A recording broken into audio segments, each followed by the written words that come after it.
ফুটবলের দুই চিরপ্রতিদ্বন্দ্বী যখন মুখোমুখি হয় তখন মাঠের উত্তাপ আক্ষরিক অর্থেই অন্য পর্যায়ে পৌঁছে যায়। আজ আমরা কথা বলবো ফ্রান্স বনাম ব্রাজিলের সেই হাই ভোল্টেজ ম্যাচ নিয়ে, যেখানে কিলিয়ান এমবাপ্পের জাদুতে কুপোকাত হল সেলেসাওরা।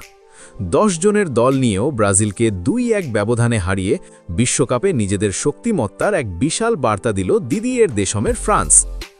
আজকের ভিডিওতে আমরা এই রোমাঞ্চকর ম্যাচের প্রতিটি মুহূর্ত এবং পরিসংখ্যান নিয়ে বিস্তারিত আলোচনা করব। ম্যাচটি শুরু থেকেই ছিল টান টান উত্তেজনাপূর্ণ। ফক্সবোরোর নিউ ইংল্যান্ডের মাঠে দুই কোচই তাদের সেরা একাদশ নামিয়েছিলেন। ম্যাচের শুরুটা কিছুটা অগোছালো থাকলেও দুই দলই একে অপরকে মেপে নিচ্ছিল। রাফিনিয়া একটি দুর্দান্ত হাফ ভলি নিলেও সেটি পোস্টের ওপর দিয়ে চলে যায়, কিন্তু ম্যাচের মোড় ঘুরে যায় 32 মিনিটে। ওসমানে দেম্বেলের এক অসাধারণ থ্রু বল থেকে বল পান কিলিয়ান এমবাপ্পে। এডারসনকে একা পেয়ে যেভাবে তিনি বলটি চিপ করে জালে পাঠালেন তা ছিল দেখার মতো। এই গোলের মাধ্যমে ফ্রান্স 1-0-তে এগিয়ে যায় এবং এমবাপ্পে আবারও প্রমাণ করেন কেন তিনি বর্তমান বিশ্বের সেরা ফরওয়ার্ডদের একজন। দ্বিতীয়ার্ধ শুরু হতেই ব্রাজিল ম্যাচে ফেরার আপ্রাণ চেষ্টা করে। বদলি খেলোয়াড় লুইস এনরিকে ফরাসি গোলরক্ষক মাইক মাইনানকে বেশ কয়েকবার পরীক্ষায় ফেলেন, কিন্তু 55 মিনিটে ঘটে সেই নাটকীয় ঘটনা।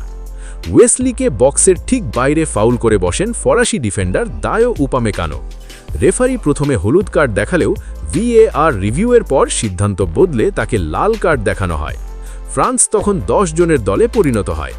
মনে হচ্ছিল হয়তো ব্রাজিল এবার ম্যাচে রাজত্ব করবে, কিন্তু দিদিয়ের দেশমের শিষ্যরা হাল ছাড়েননি।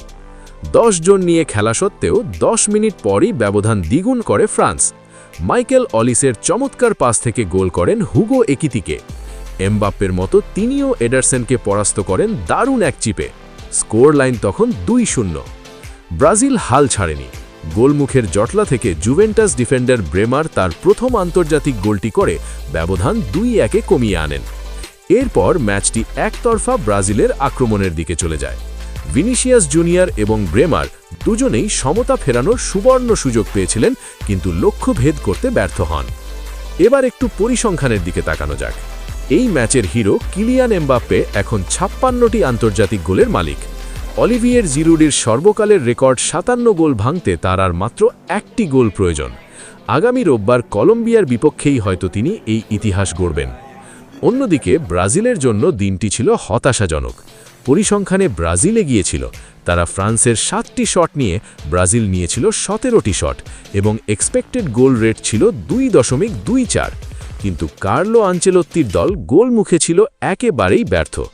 রিয়াল মাদ্রিদ তারকা ভিনিসিয়াস জুনিয়র ইনজুরি টাইমে সমতা ফেরানোর যে সুযোগটি মিস করেছেন তা ব্রাজিল সমর্থকদের দীর্ঘদিন পোড়াবে। 10 জনের ফ্রান্সের এই জয় প্রমাণ করে যে কেন তারা বিশ্বকাপের অন্যতম ফেভারিট। আগামী 26শে জুন গ্রুপ পর্বের শেষ ম্যাচে তারা নরওয়ের মুখোমুখি হবে।